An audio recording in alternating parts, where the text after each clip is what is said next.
Dans l'attente donc de l'aboutissement de cette procédure que nous avons engagée au niveau du premier président de la Cour suprême,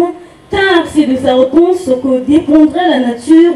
des activités que le collectif devra mener. Nous avons été surpris ce 24 juin 2023 à 5h30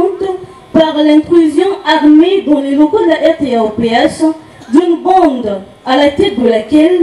il y avait un huissier de justice,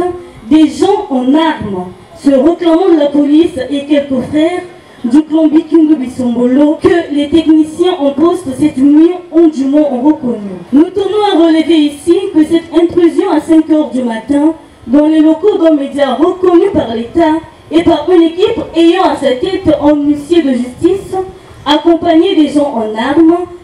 est plus facilement assimilé à un acte de braquage qu'à un acte judiciaire, car les tests qui régissent le travail du huissier circonscrivent les heures d'activité. Et il dit avoir agi ainsi suivant les documents déposés par lui sur la base des rendus de justice dans l'affaire Neguerre, vidée à ce jour et pour laquelle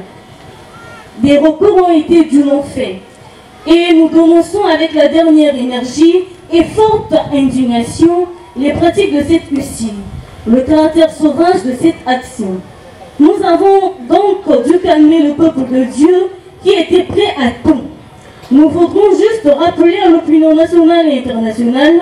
que nous sommes à plus de 15 000 adhérents dans la seule ville de Pointe-Noire. Ce peuple n'accepte plus que certaines autorités continuent à soutenir et à épauler les malfrats, des fraudeurs et des fauteurs de troubles qui circulent librement après avoir perpétré des actes répréhensibles, jouissant d'une impunité inqualifiable. Devant donc la gravité de ces actes qui touchent non seulement l'intégrité de notre association, mais aussi en médias de service du public,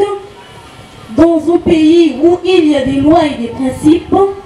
nous nous sommes dit que nous devrions nous adresser formellement à ces autorités de qui nous attendaient des réponses fortes et des sanctions à la mesure des délits commis et des dommages subis.